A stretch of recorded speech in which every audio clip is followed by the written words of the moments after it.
Welcome to everyone. आज हम discuss करेंगे pair of linear equation in two variable. तो pair of linear equation in two variable जानने से पहले हम लोगों को जानना पड़ेगा कि इक्वेशन क्या होता है।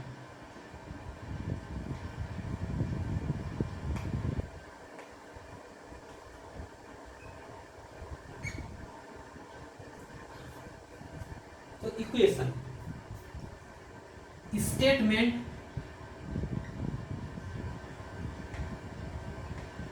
ऑफ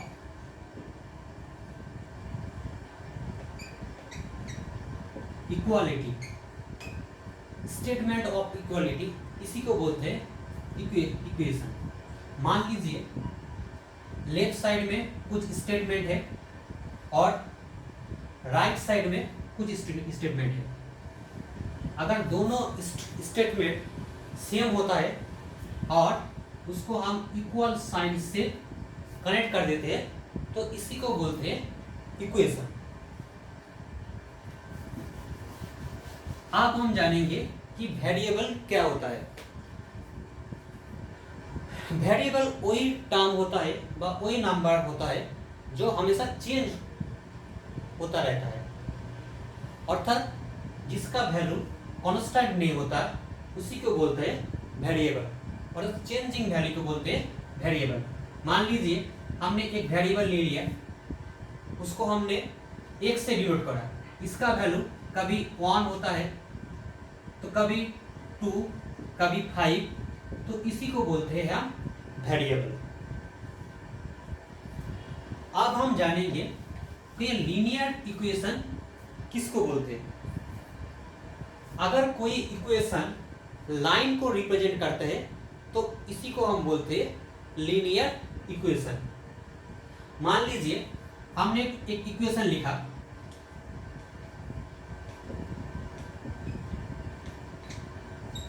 अगर ये इक्वेशन लाइन को रिप्रेजेंट कर दिया तो इसी को बोलेंगे हम लोग लीनियर इक्वेशन।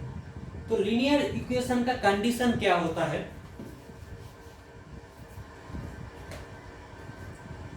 अगर किसी इक्वेशन में वेरिएबल का पावर और डिग्री 1 होता है तो वो होता है लीनियर इक्वेशन। मान लीजिए हमने एक इक्वेशन लिख दिया 3x + 4y = 7।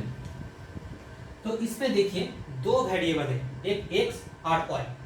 इसका पावर क्या है, इसका पावर है 1, और ये y एक वेरिएबल है, इसका पावर है 1। अगर कोई इक्वेशन में वेरिएबल का पावर 1 होता है तो इक्वेशन रिप्रेजेंट करता है लीनियर इक्वेशन के।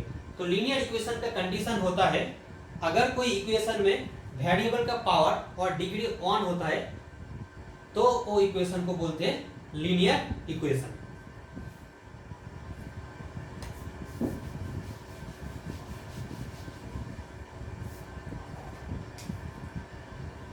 अब हम लोग जानेंगे ये लीनियर इक्वेशन का जनरल फॉर्म क्या होता है। तो लीनियर इक्वेशन का जनरल फॉर्म होता है ax + by + c = 0। यहाँ पर x एंड y क्या होता है, वेरिएबल। x एंड y होता है वेरिएबल और a b c a होता है रियल नंबर।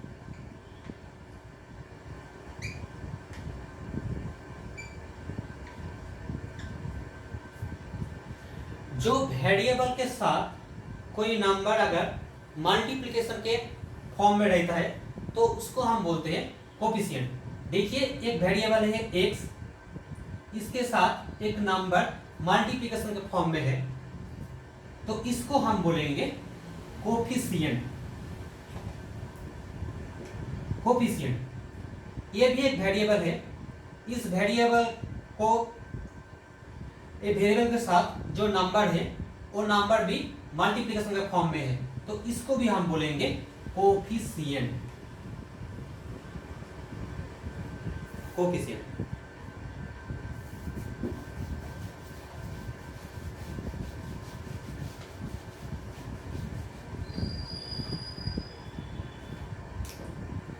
अब हम जानेंगे pair of linear equation in two variable.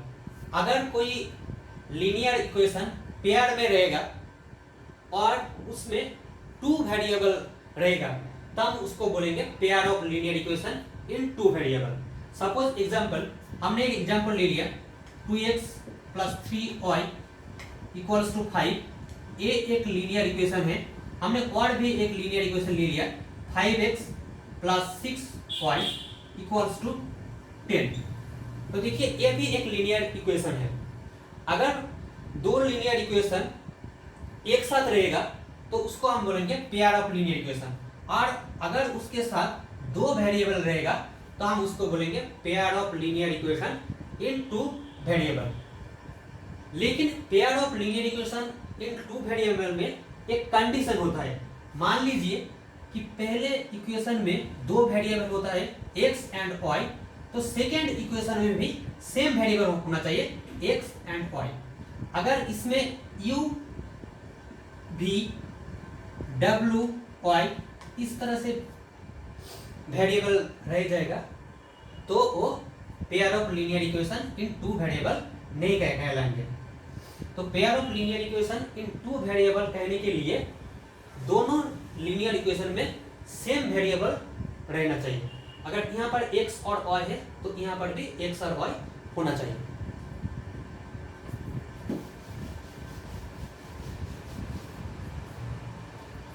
अब pair of linear equation in two variable में हम वेरिएबल का डिटरमाइन कैसे करेंगे, अर्थात वेरिएबल का मान हम कैसे निकालेंगे। तो ये जो वेरिएबल होता है वो वेरिएबल का मान डिटरमाइन करने के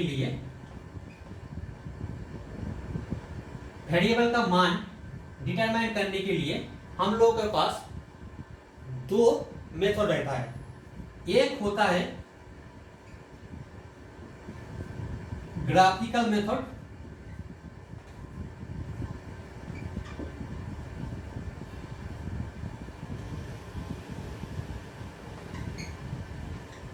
और दूसरा होता है अलजेब्रिक मेथड।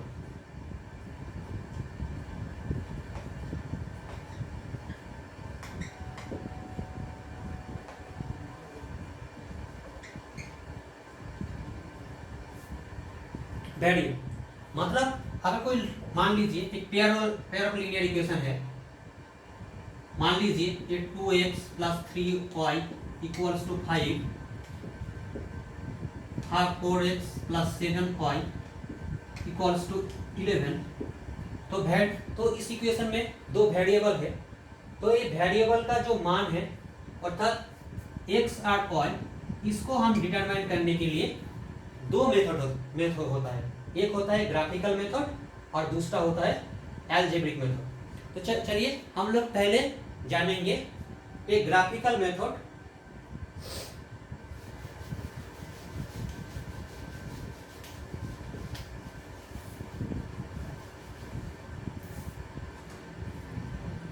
ये पेयर ऑफ लीनियर इक्वेशन का जनरल फॉर्म होता है a1x + b1y + c1 = 0 और दूसरा a2x + b2y + c2 = 0। अब हम पेयर ऑफ लीनियर इक्वेशन को डिटरमाइन करने के लिए जो पहला मेथड है अलजेब्रिक मेथड, ग्राफिकल मेथड को हम जानेंगे।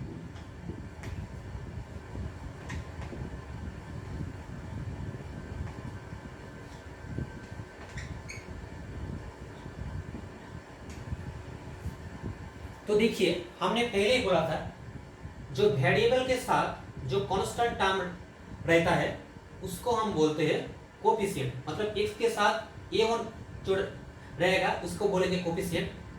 y वेरिएबल के साथ जो मल्टीप्लिकेशन का फॉर्म में रहता है इसी को बोलेंगे हम कोफिशिएंट।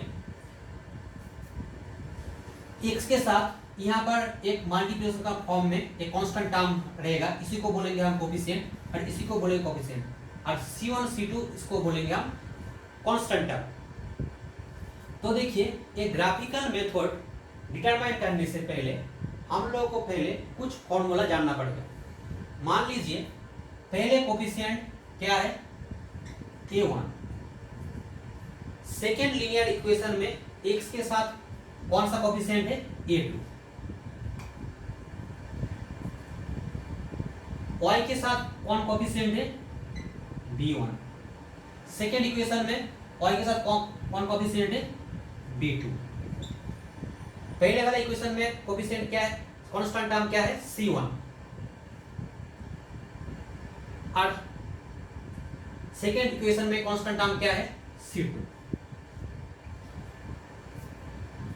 अगर फर्स्ट कंडीशन में a1 by a2 not equals to b1 by b2 होगा, अगर a1 by a2 not equals to b1 by b2 होगा, तो इस लीनियर इक्वेशन का जो सॉल्यूशन होगा वो सॉल्यूशन होगा यूनिक सॉल्यूशन, मतलब एक ही सॉल्यूशन यहाँ पे निकलेगा, यूनिक सॉल्यूशन।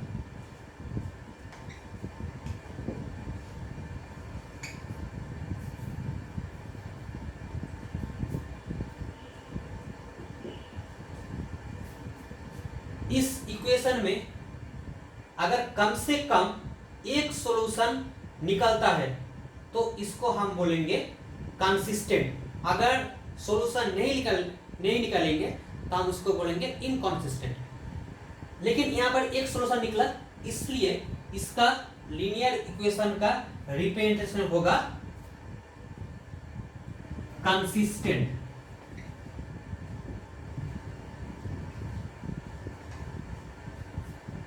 और इसका ग्राफिकल रिप्रेजेंटेशन होगा इंटरसेक्टिंग लाइन।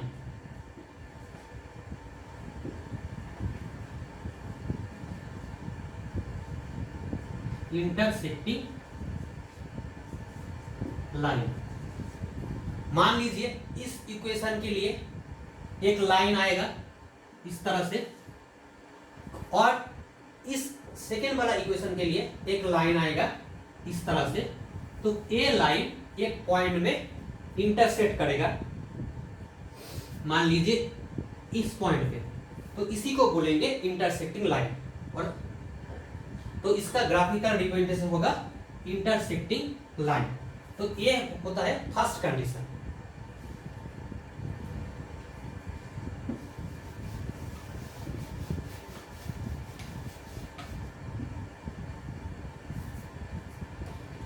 सेकेंड कंडीशन, अगर a1 by a2 equals to b1 by b2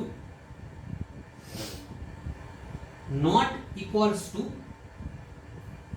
c1 by c2, इस तरह से फॉर्म करेगा, तो इस इक्वेशन का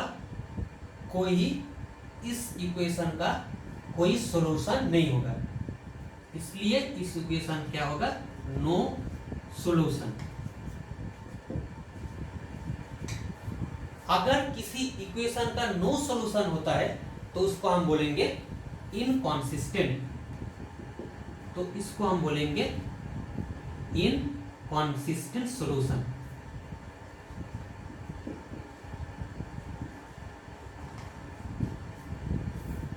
और इसका जो ग्राफिकल रिप्रेजेंटेशन होगा वो होगा पैरेलल लाइन।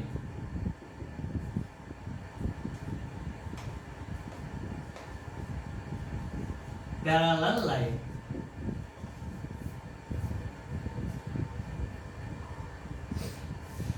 मतलब इस इक्वेशन के लिए अगर सोच लीजिए इस तरह से कोई लाइन फॉर्म किया, और इस इक्वेशन के लिए अगर उस लाइन फॉर्म करेगा तो इस तरह से होगा, मतलब पैरेलल लाइन होगा। ये होता है सेकेंड कंडीशन ग्राफिकल मेथड का।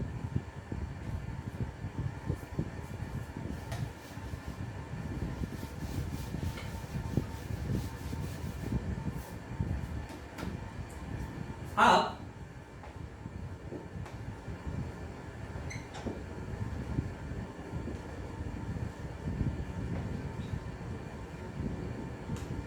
ग्राफिकल मेथड का जो थर्ड कंडीशन होगा, मान लीजिए A1 by A2 equals to B1 by B2 equals to C1 by C2, ये कंडीशन सेटिस्फाई हो गया तो इस इक्वेशन का सॉल्यूशन होगा इन्फिनिटी।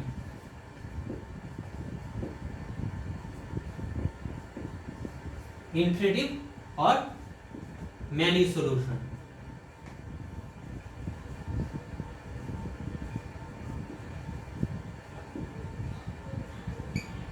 अगर कोई इक्वेशन का एक भी सॉल्यूशन रह जाएगा तो हम उसको क्या बोलते हैं, कंसिस्टेंट। तो इस इक्वेशन का हम बोलेंगे कंसिस्टेंट।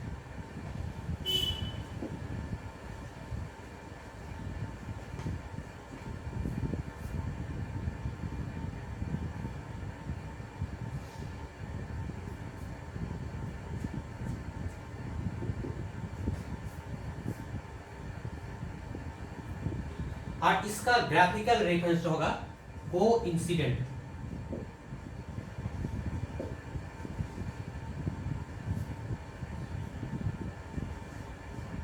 कोइंसिडेंट और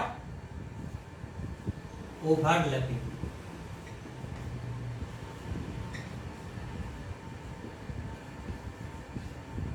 ओवरलैपिंग मतलब अगर इस इक्वेशन का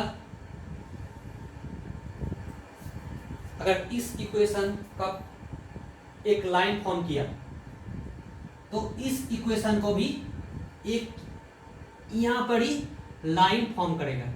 मतलब एक लाइन दूसरे लाइन से ओवरलैप और कोइंसिडेंट हो रहा है तो इसका रिप्रेजेंटेशन होगा कोइंसिडेंट और ओवरलैपिंग।